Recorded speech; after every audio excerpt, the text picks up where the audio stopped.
Before we hop into the first science-based strategy for goal setting and goal attainment, let's welcome back. I am super excited because today we're going to be working on setting our goals. And we're going to be tying in other things that we've done so far, even though we're only 5 days into this 90-day organized life blueprint. I'm hopping into the Notion template that I have set up for myself for the 90-day organized life blueprint challenge. Individuals in the private membership group get access to all of my Notion templates as I develop them, so about a week in advance. And there is also a workbook. You can download the first 7 days of the workbook for free using the link down below. I'm going to be using my Notion template today, but I've been bouncing back and forth using my Notion setup as well as that template on my iPad. When you start thinking about goals, it's important to identify if you are looking at achievement goals or process goals. Achievement goals focus on an end result or a desired outcome that you aim to achieve. They're typically measured and time-bound, making them easy to track, and it's easy to check off yes or no for whether or not you've achieved the goal. An example of an achievement goal is, I want to lose 10 pounds in 3 months. These goals emphasize a final outcome or end state, and achievement is measured by whether or not you met your goal. Achievement goals are great because they give you a clear direction and focus. And they also establish a long-term vision. But it could be a little frustrating if progress is slow or uncertain. And some people feel like a bit of a failure if they don't reach their goals. On the other hand, process goals focus on specific actions or behaviors that you need to engage in order to achieve a desired result. They generally focus on things that you could do every day, every week, or every month to try to get you closer to a specific end state. They differ from achievement goals because it focuses on what you do rather than what you achieve. The goal here is also a little bit different because you're trying to stick with the behavior rather than trying to get to a predetermined end state. Some people like this because they feel that developing habits or routines are somewhat easier than focusing on larger, more long-term goals. But some people feel that they're less motivating and might lack a clear purpose, so they are not a fan. One easy way to distinguish achievement goals from process goals is that achievement goals focus on what you want to achieve, and process goals focus on how you're going to achieve them. Now, here's the secret sauce in this program.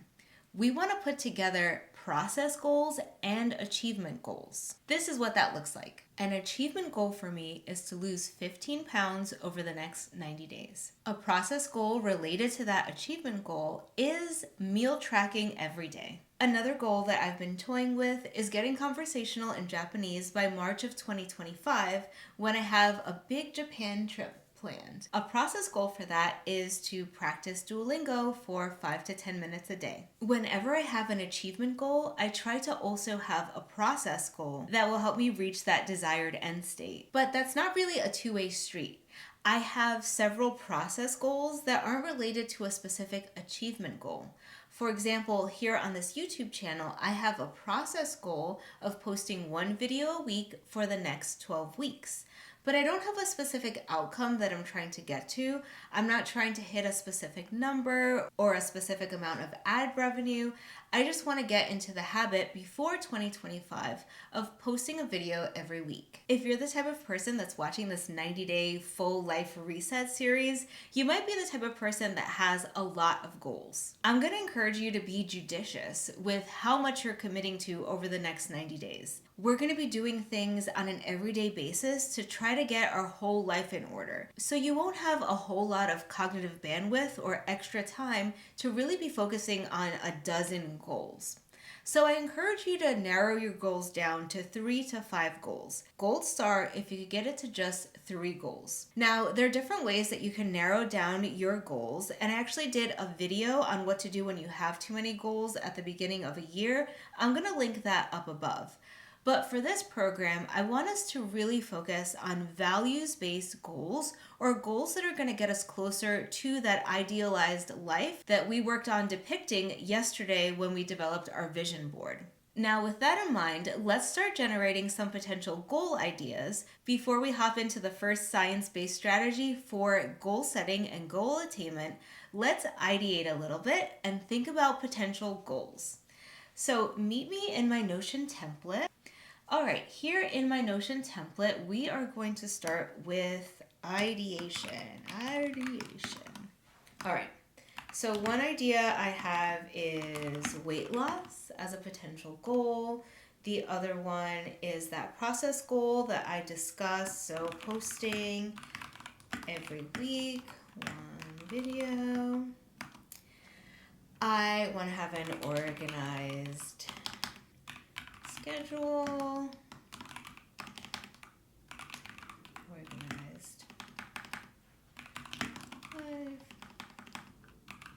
What are some other things that I might want to do?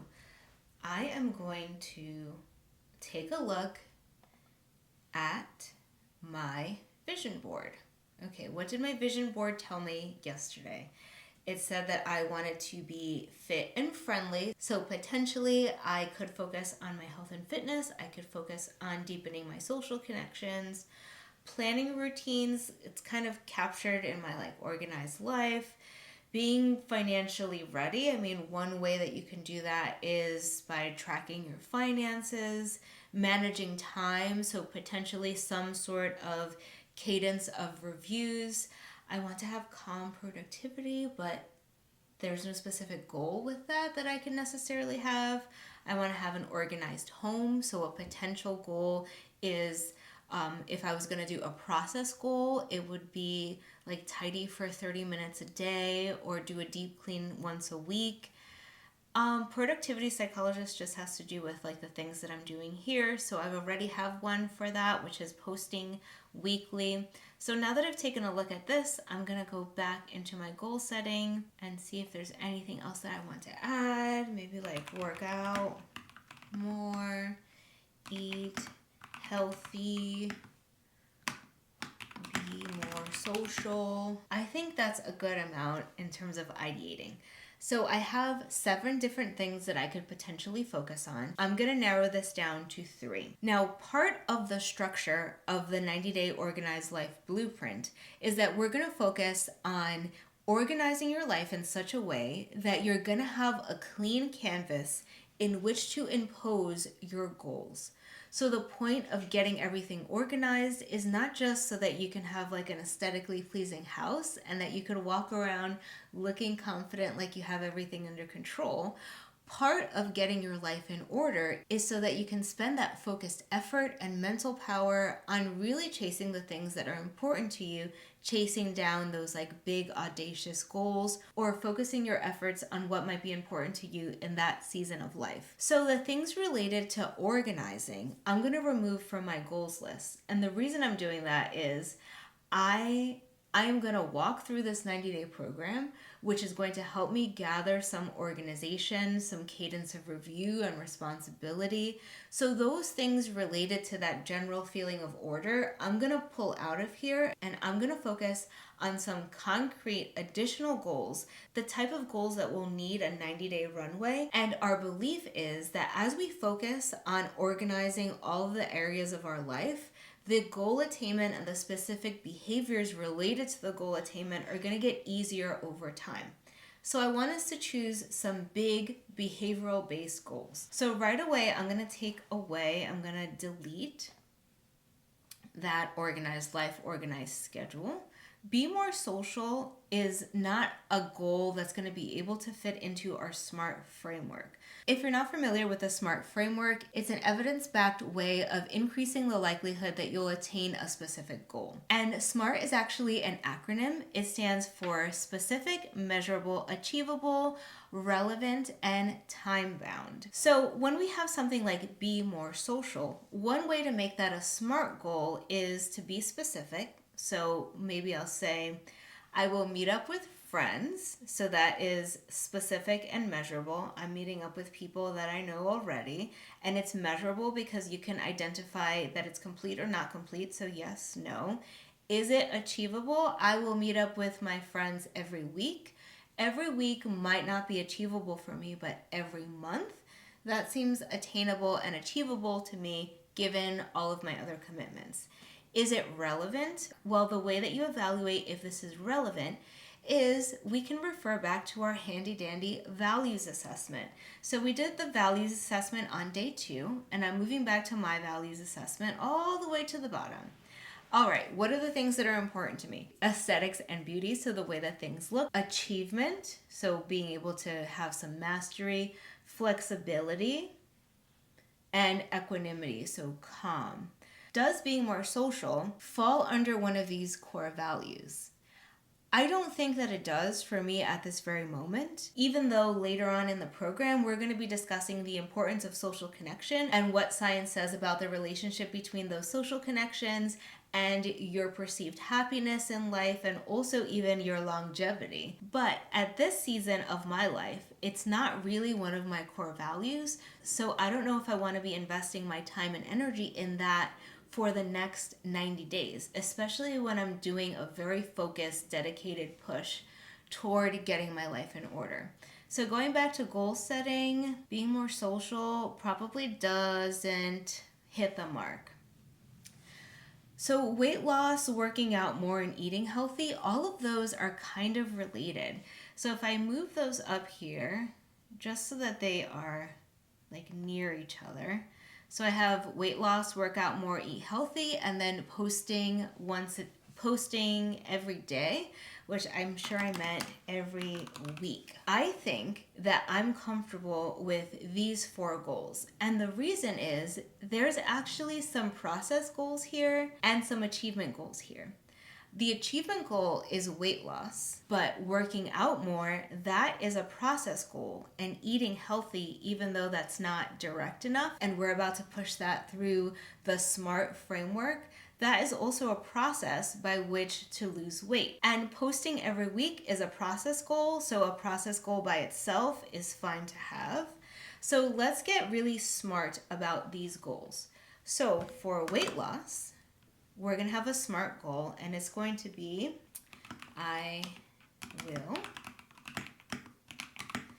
will work out 5 times a week for at least 20 minutes a day for the... Now, depending on when you're starting the 90-day program, you might be finished earlier than December 25th or a little bit later than December 25th, but I have a general timeline here, and let's see if it meets the SMART criteria. Is it specific? It says I'm going to be working out at least 5 times a week for at least 20 minutes a day. It could be more specific, so let's get into the weeds. So I want to do 20 minutes of cardio. All right, so I got even more specific, saying that I want to do 20 minutes of cardio at least 2 times a week, 20 minutes of strength training at least 2 times a week, and at least 1 additional workout. So I got real specific here, how frequently I want to do it during the week, how long I want to do it for, and then the specific types of workouts. Is it measurable? Yes, it is, because I can track it and I can identify yes or no, so that's a form of measurement. Is it achievable? Yes, 20 minutes, 5 days a week is totally achievable within my schedule, and I'm starting to understand that since I've been doing my time tracking, which is what we did on day 3. Also, is it relevant? Yes, it is relevant, since I know that one of my core values is like beauty aesthetics. So part of it is an aesthetic reason, and I'm not necessarily driven by health reasons at this moment. And it might be helpful during this process not to have any judgment on your own value systems. We were really honest in presenting our own values, and they may or may not be consistent with other people's values. So you can decide whether or not you feel like you need to justify that to anyone else. You don't. Is it time bound? I don't have a specific time of day that I'll be doing this, but I do have a specific period of time, which is starting tomorrow, actually starting today through December 2025. So it does meet that SMART criteria. Under healthy eating, I'm going to make that a SMART goal, so I'm going to go ahead and work on that first. Rather than focus on healthy eating, which might be difficult to do because I'm trying to reestablish a habit of consistent exercise. So trying to rebuild such a big habit and another big habit, which is changing the way that you eat, might be too large of a chunk for this 90-day period. So rather than focusing on healthy eating, I'm going to focus on an additional process goal for weight loss, and that's going to be logging every meal. Now, this is short and sweet, but does it meet all of the SMART criteria? Is it specific? Yes, we're logging each meal. Is it measurable? Yes, we can say, yes, you did that, or no, you did not. Is it achievable? Questionable, because I didn't give myself any leeway. I said we're going to log every meal. In order to make it a little bit more achievable, we can say log 90% of meals. Now you have like a little bit of leeway. I tend to go 80-20 for most things and give myself like some extra buffer. Is it relevant? Yes, it is relevant because it falls under the same value that we've discussed for the last process goal. And is it time bound? Well, it is going to be every single day at every single meal, or at or around every single meal. And we do have a time frame of that December 25th end date. So we have 2 process goals, working out and logging meals. And now we're going to move on to posting every week, which is itself a process goal, but it's not connected to any achievement goal. Remember, achievement goals should have process goals, but process goals don't necessarily need to have achievement goals. So to make this a SMART goal, we're going to say post a video on my... It is specific, measurable, achievable, relevant, and time-bound. All right, we have all of those. Did it meet the SMART goal? Yes, it did. And is it connected to my values? Yes, it is. We've already kind of cross-checked what I'm doing with the values. If you need to cross-check, just a reminder, that was day 2 of the program. The video will be linked up above, and if you have access to that free workbook, it is there as well. And does this get you closer to the dream life that you have on your vision board? If I were to lose weight and if I were to post every week on this YouTube channel, would that get me closer to this goal? Well, there's something sneaky about doing this together. We're all working toward a more organized life. So a lot of these things here will really be taken care of once we have some sort of organizational cadence. Through the Organized Life Blueprint, the expectation is that my life will start to look a little bit more like this vision board. But we are also hitting on this fit and friendly, or at least the fitness part of that. And we're hitting on the productivity psychologist, which is the investment that I want to put into this business. So these goals are consistent with my values, and they're getting me closer to my idealized vision of how I would like my life to look after the next 90 days. So in terms of science-based processes for goal setting and goal attainment, we have focused on setting SMART goals. We have also limited the amount of goals. And there's some evidence to suggest that maintaining focus helps to prevent burnout and increases the likelihood of goal attainment. Our next and final science-based goal-setting process is implementation intentions. Implementation intentions is a concept that has been widely studied across the goal-setting literature. In fact, I've done an entire video on the science behind implementation intention, and that video dives into the specifics of the studies. I'll leave that linked up above. But the take-home message is to create if-then plans for each goal. Let's chat about how to do this using my 3 goals. My first goal is to work out at least 5 times a week, at least 20 minutes a day, until December 25th. So how do you do this? You first start by identifying your goals. We have done that. And then you're going to start thinking through when you would actually complete those goals. So are you going to be working out in the morning? Are you going to work out in the afternoon? What is your initial intention? So for me, let's start off with working out 5 times a week. I intend to work out at 6 a.m. every morning. So my intention here is to, if it is 6 o'clock on Monday or Wednesday, I'm going to do strength. So here is my first if-then statement. If it's 6 o'clock on a Monday or Wednesday, I'm going to do strength training. If it's 6 a.m. on Tuesday or Thursday, I'm going to be doing cardio. If it's 7 a.m. on Sunday, I'm going to select a workout. Now, that gives me some flexibility, which we know I value based on my value statement, but it gives me enough structure so that I have solid if-then statements. Now, here's the essential piece of implementation intention. You have to look at these intentions and be brutally honest with yourself.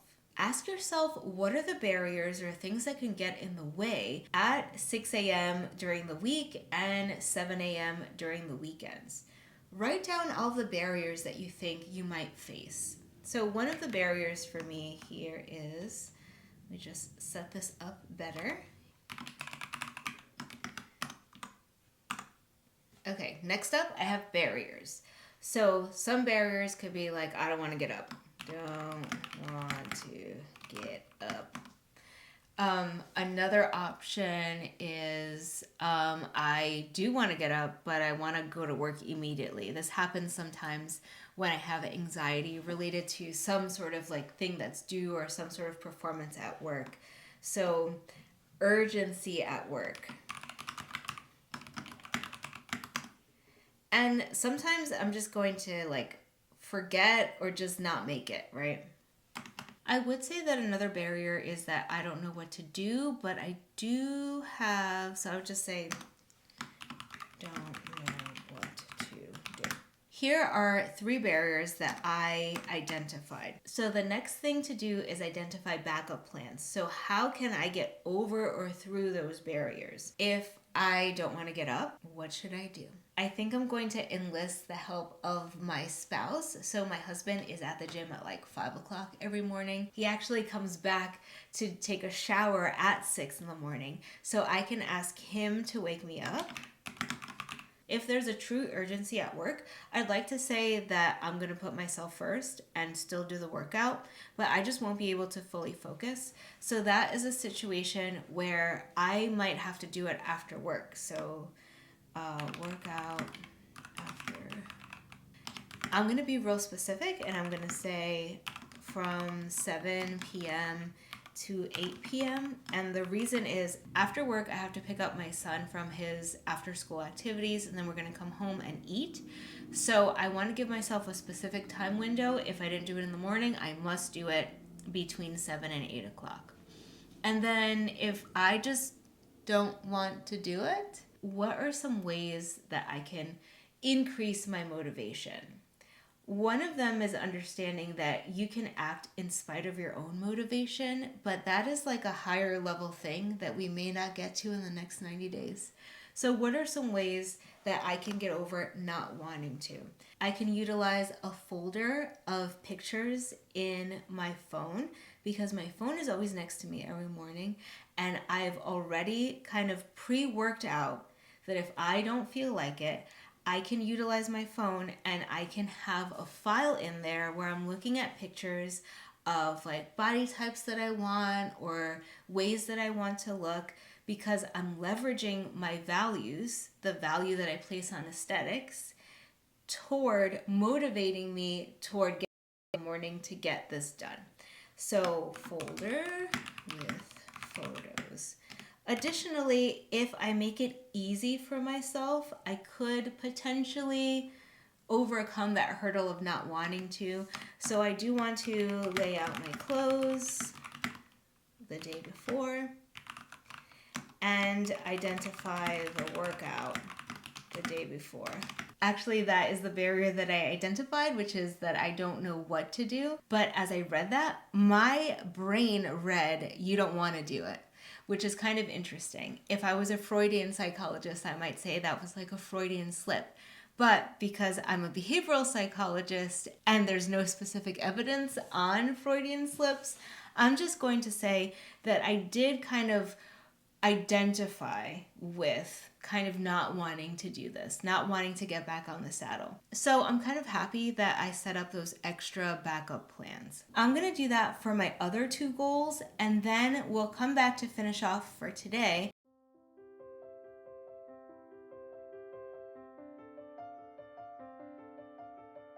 Since we started this video with time tracking and we've gone through 3 days of the program, I think this might be a good place for us to stop. Next up is energy tracking, and we're going to do that in conjunction with our time tracking. And as you can see, each day builds on things that we've done earlier in the program.